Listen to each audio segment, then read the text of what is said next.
Welcome back. Today we're answering the question, what is the ideal schedule for top producing real estate agents or those who are hoping to become top producing real estate agents? And as I was reading over your notes this morning, I was thinking about Zoe, our daughter, and I said our daughter, not for the sake of Julie remembering that she's our daughter, but for the sake of you who might be listening. Wait, we have a kid? Yeah, exactly.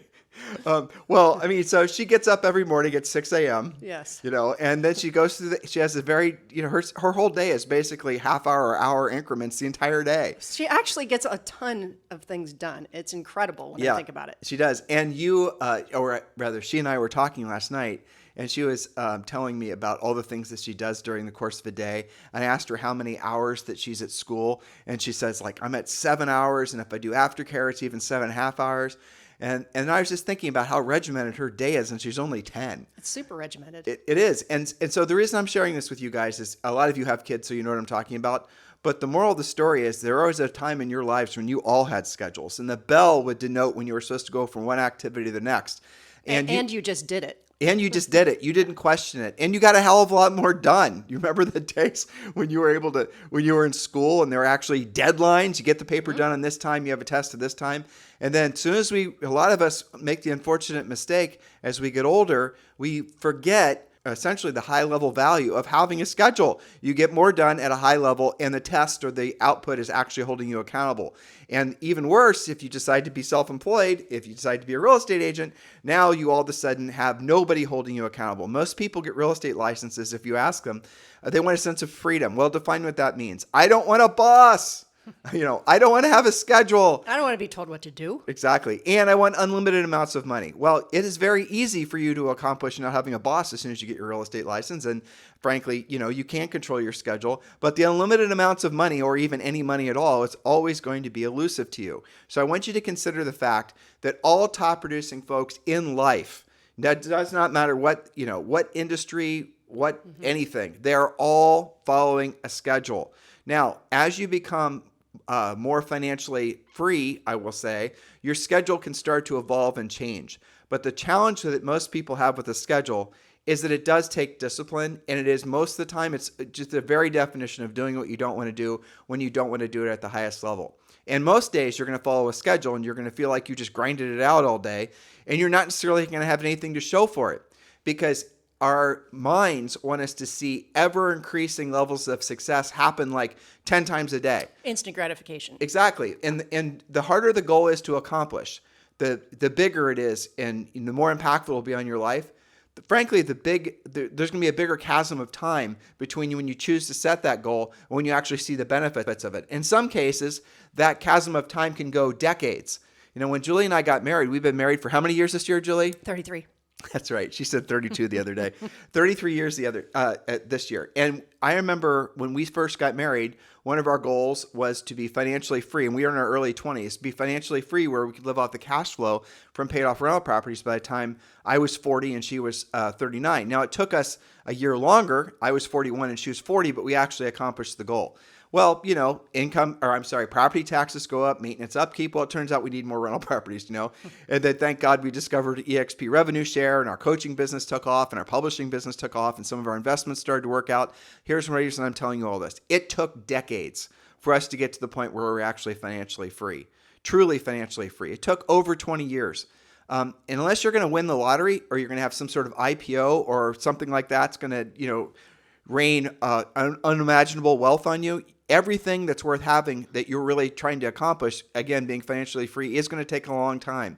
And the way to get there is following what we'll often feel like a very boring daily schedule. Very well put. Thank you for that introduction to this topic that I do think can intimidate agents sometimes. I think they go one of two directions. They don't schedule enough, and it's completely amoebas all the time because of what you said, don't like being told what to do, or they try a schedule, but they overdo it and it frustrates them, and then they want to get away from the schedule. So this podcast series today and tomorrow is to help you sort out what is actually critical to do in your schedule. Well, right? So what is actually critical to do in your schedule? In other words, you might have something that resembles a schedule on the daily minimum standards type thing, which we are huge advocates of, but the things you're actually doing are not going to move you towards your goal. And so I want you to really be honest with yourself as we're going through these points today and tomorrow. Are the activities that you're doing today going to result in you helping somebody and making money in the next 60 to 90 days? Now, just that basic of a rule.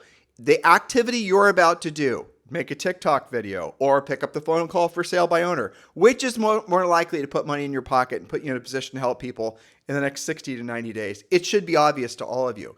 So do more of the thing that's going to get you closer to the goal and less of the thing that's going to be speculative that you're just essentially doing to fill your day because you think that's what it's going to take for you to be successful in real estate. That's exactly right. So what a great filter to put it through. Is it leading you to an actual transaction? Well, what do all successful realtors have in common? They don't just have a schedule, they follow it, but it's not what you think. It's not a matter of scheduling every minute with a task or grinding out relentless cold calls. The daily success schedule of top producing agents is all about having daily minimum standards, as Tim just mentioned, that are related directly to profit and being relentless about them. In our 2-part podcast series, we're going to show you what they do so you can follow the same plan and find success faster. And if you have any question as to whether this works or not, all you have to do is go to our coaching sessions with our premier coaching clients because they talk about what they do all the time. I'm going to take a half step back. Sure. So the whole point of having a schedule, especially on the days where you don't really have anything to show for your effort that particular day, is the feeling of accomplishment at the end of the day. The feeling of accomplishment will essentially feed your desire to follow the schedule again the next day. So let's just say you're starting out following a schedule and a lot of your schedule is doing the things you don't want to do and you don't want to do at the highest level.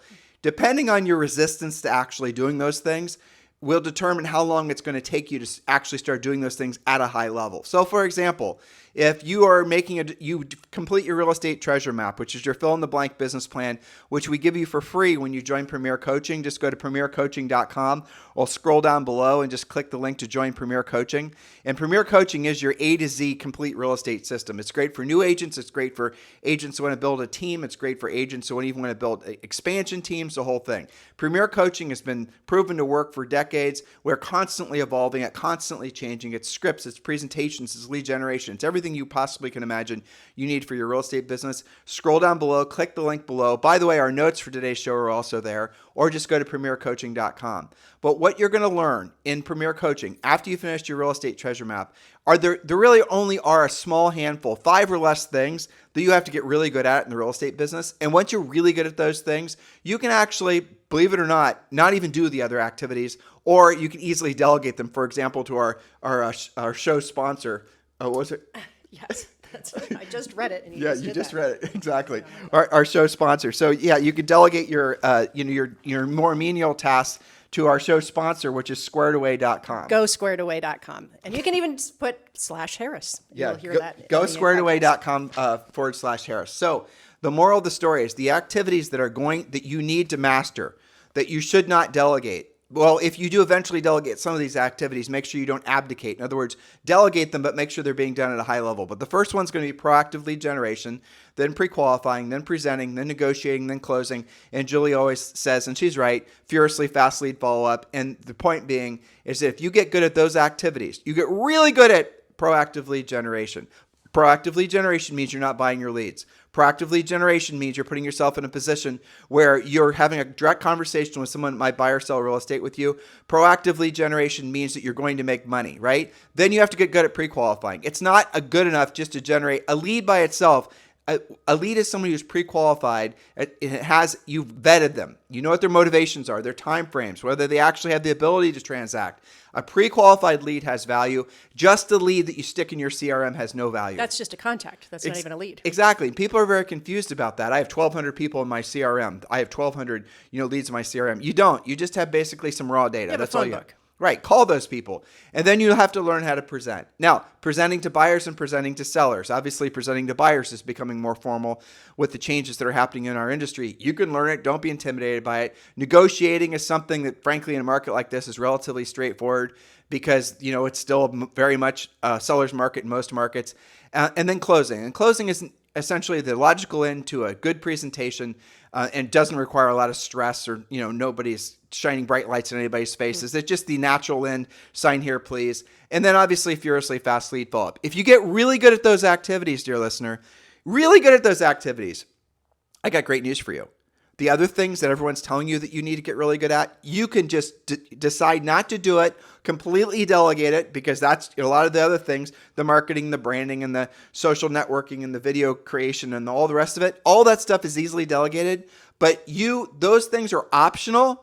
Because a lot of you are saying, oh my gosh, Tim, how am I going to build my brand? You're going to build your brand because you got really good at proactive lead generation. You got really good at pre-qualifying. You got really good at presenting. You got really good at negotiating. You got really good at closing.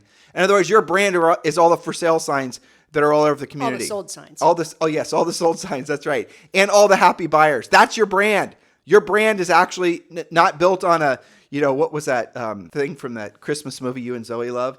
The big elf. What's his name? Buddy. It's built Bill. You sit on a tower of lies. Yeah.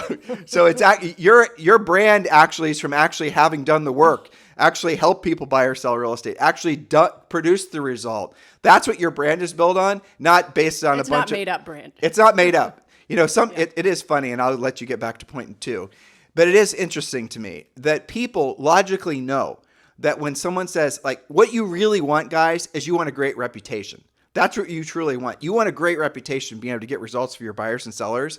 But the word branding has sort of somehow obscured really what reputation used to mean. Because why? Because branding is something that you can spend money on, and you can fool yourself into believing you're building a brand. Reputation is something you have to earn. There are no shortcuts to having a great reputation. What you want is a great reputation. You will build your brand, if you want to call it that, from actually having done the real work. You don't conflate the two. Don't flip those two in your mind, because otherwise you're frankly going to make it so that you might not ever accomplish what it is that you're setting yourself out to accomplish, because you put too many obstacles in the way, because you didn't listen to what I just said with regards to the activities that are the most important for you to master in real estate. Well, you said a whole lot right there, so I hope all of you were picking up all of that wisdom. If not, you can hit the rewind button and re-listen.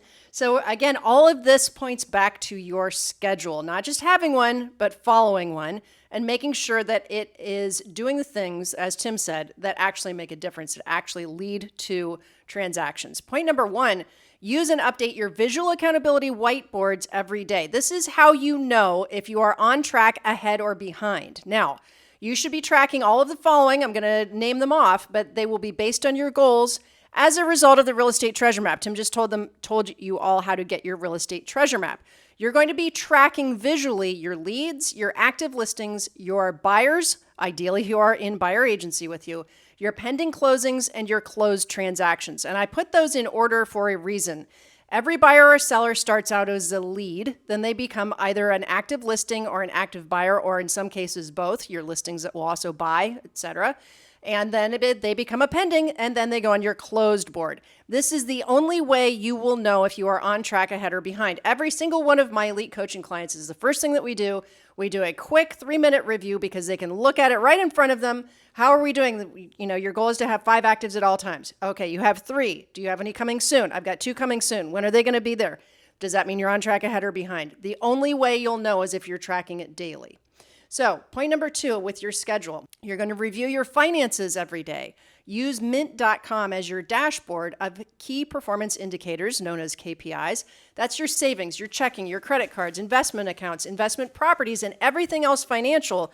You can see those easily using mint.com, which I'm pretty sure is free. This includes your credit scores as well as your upcoming bills and actual budget. The reason that this is part of the schedule is because it is the point of doing what you don't want to do when you don't want to do it at the highest level, is because you are either spending more or earning more today based on your actions. Well, her point, by the way, it's about to become creditkarma.com, not Mint, but that's okay. Mint, right? Yes. Same company, just different name. Gotcha. So, right, every single day you have a cost of living. You have a daily cost to function. Your family, or you individually, or you and your dog, right? If you divide up how much money you have to spend per month to pay all of your bills, and then obviously divide by the number of days in the month, you're going to come up with how much money you need to earn that particular day.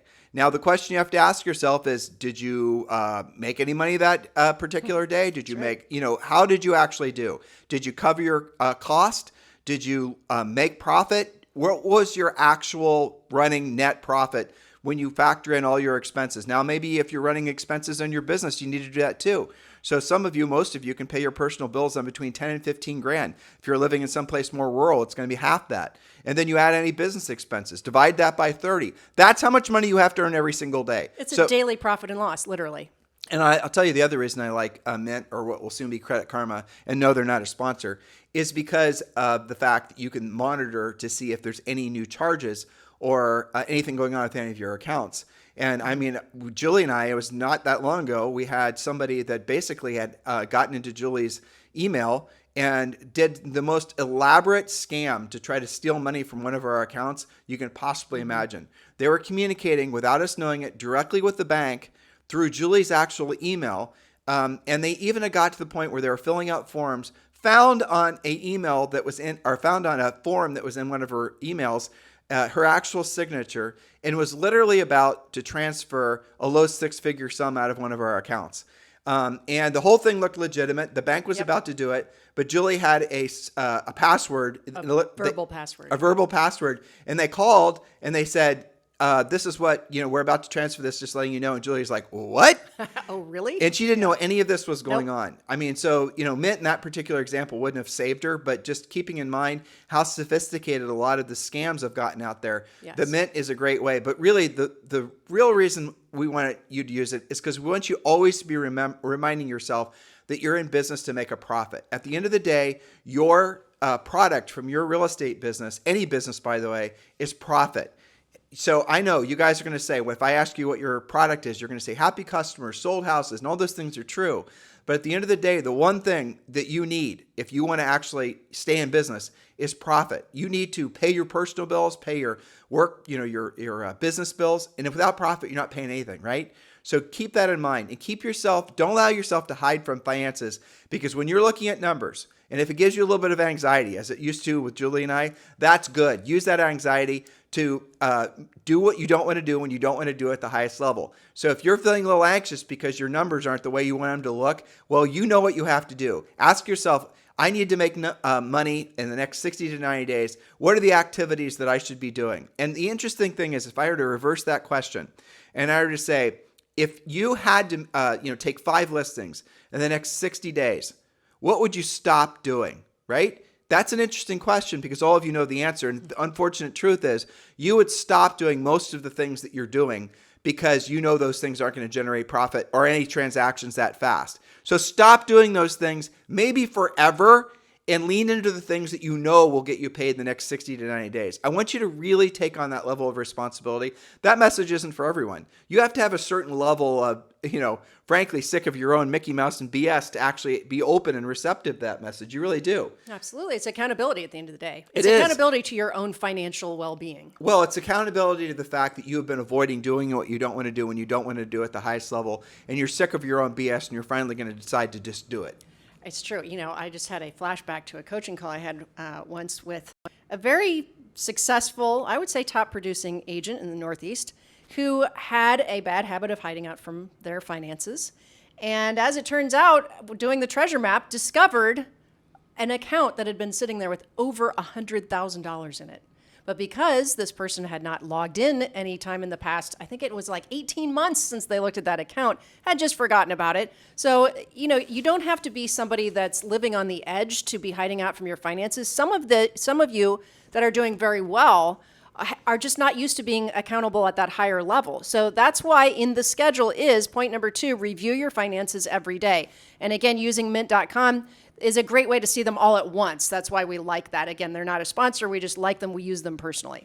So point number 3. All right, here's where the proactive part comes in. Make contact, which is a conversation with a decision-making adult about real estate, with at least the same number of people as transactions you must do this year. For example, if you must close 20 transactions to meet or exceed your goals, and again, that's the starting point. We'll talk about how to modify that in a second. If you've got to close 20 deals to meet or exceed your goals this year based on your treasure map, you have to do 20 actual contacts daily to meet that goal. Now, you can adjust accordingly as your skills increase.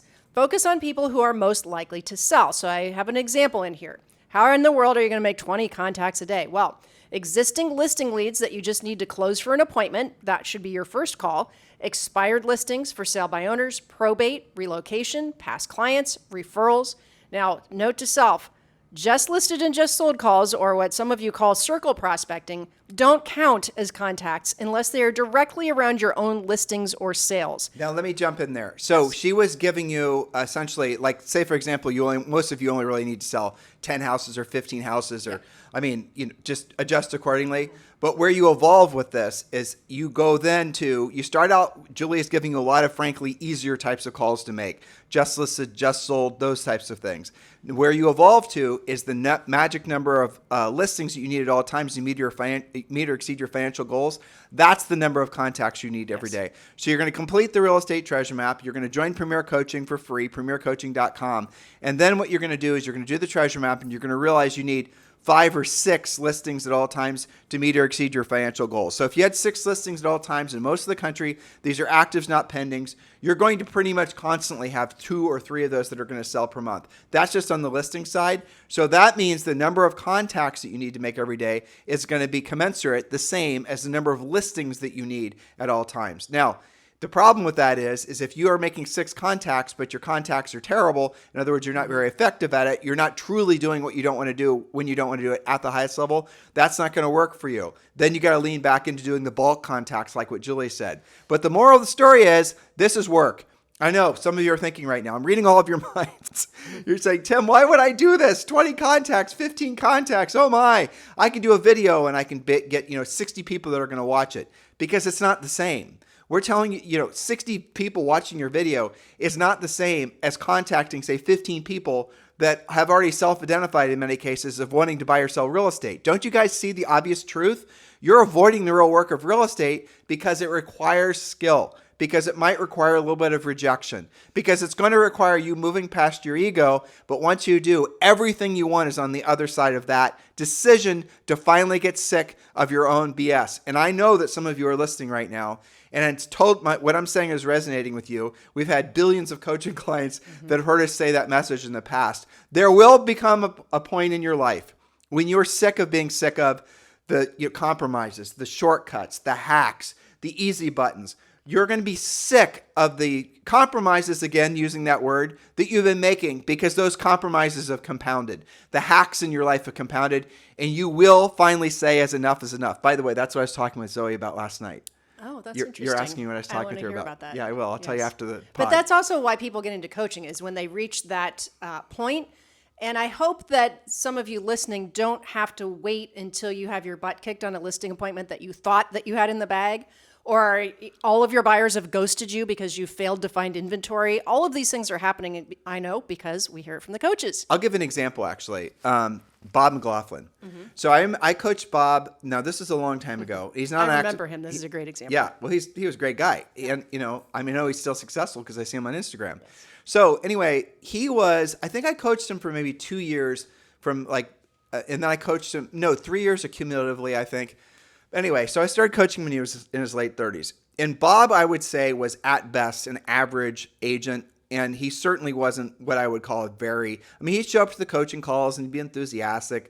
He'd kind of sort of do his homework. He'd sort of be, really focused on the call, sort of doing, just average. He was just kind of muddling through life, not really. Now, here's what happened. He turned 40. And I honestly, I'm remembering this, right? Like it was today. I have never seen anybody do such an abrupt change in his approach or her approach to life that he did. So as soon as he turned 40, some magical switch flipped in his brain, and I swear to you, he became a completely different person. He would show up having actually made his contacts, having taken a listing, and his income and his success level blew through the roof at a rate that it's almost like he was just getting ready to get started for like 2 or 3 years. And as soon as he hit 40, that was the starter pistol. And then he's just, obviously done very well ever since then. Well, since the last time I talked to him, I think he's doing quite well. Yes. Moral of the story is he got sick of his own bullshit. And a lot of you guys are going to get to the same point if you've not gotten there already. And I promise you, the only way to really get past it is to accept the fact that you want ever-increasing levels of success in your business and personal life. You have to do what you don't want to do when you don't want to do it at the highest level. Over time, and like I said, over time could be a long damn time. Be patient. Don't give up. Then what's going to happen is you're going to start to pivot. And you're going to start to be able to do more of what you want to do when you want to do it With people you want to do it with. Right. You're going to start choosing who you spend your time with at whatever the hell level you want to. So you're going to actually start, you could call it freedom. That's certainly how, what Julie and I refer to it as. But you're going to start actually getting to the point where you can start controlling your own life, your own time.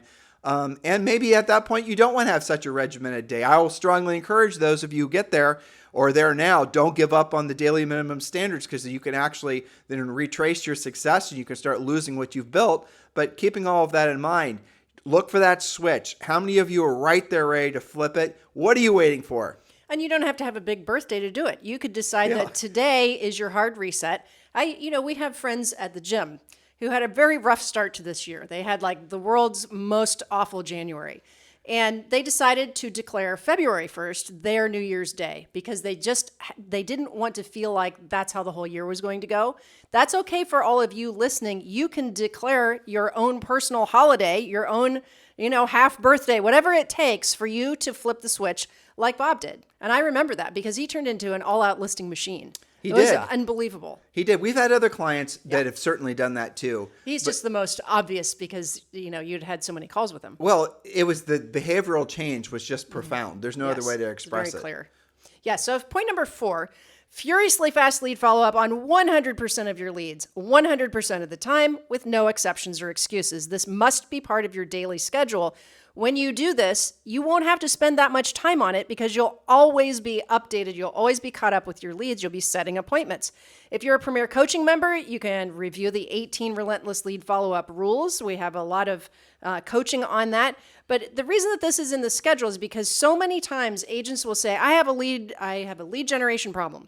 And then the coach will dive into it. And as it turns out, they're sitting on, at least a handful of leads. You probably do have a lead generation challenge, but you might also have a lead follow-up challenge. And it doesn't make sense to, pile something new on to learn if you already have people that you should be having appointments with. All right, Julie Harris, I'm going to ask you some Tim and Julie Harris trivia. Are you ready? Uh-oh. Where did we get furiously fast lead follow-up? I don't know. Okay, do you remember in Georgetown we used Was to it the sub place, the Furiously Fast? Yes. I can't remember the name of it now, but their motto was Furiously Fast.